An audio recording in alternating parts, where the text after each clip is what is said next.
Hello വിദ്യാർത്ഥികളെ, നിങ്ങൾ secretariat അസിസ്റ്റൻറ്റിൻ്റെ പരീക്ഷയിൽ ഒന്നാമതാവണമെങ്കിൽ അല്ലെങ്കിൽ ഒന്നാമതാവണമെങ്കിൽ ഇപ്പം തന്നെ PSC ടോപ്പ് വെച്ച് സബ്സ്ക്രൈബ് ചെയ്യുക, അല്ലെങ്കിൽ ബെൽ ബട്ടൺ ക്ലിക്ക് ചെയ്യുക, ലൈക്ക് കമൻറ്റ്. അറിയാൻ വയ്യാത്ത ക്വസ്റ്റ്യൻസ് സമരങ്ങളെല്ലാം PSC ടോപ്പ് വെച്ചിൽ വരുന്നുണ്ട്.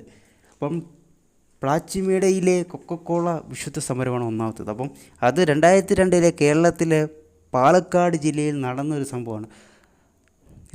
രണ്ടാമത്തത് മലബാർ കലാപം 1921 ആഗസ്റ്റ് മാസം മുതൽ 1922 ഫെബ്രുവരി വരെയാണ് മലബാർ കലാപം. പിന്നെ മൂന്നാമത്തെ സമരം മാതൃഭാഷ അവകാശ ജാഥ 2016 ഒക്ടോബർ 22 മുതൽ 31 വരെയാണ്. പിന്നെ നാലാമത്തത് മിശ്ര ഭോജനം 1917 മെയ് 29. ഇപ്പോൾ ഈ 4 സമരത്തിൻ്റെ വർഷങ്ങൾ പഠിച്ചു വെച്ചാൽ ചിലപ്പം PSCയിൽ ചോദിക്കാൻ ചാൻസ് ഉണ്ട്.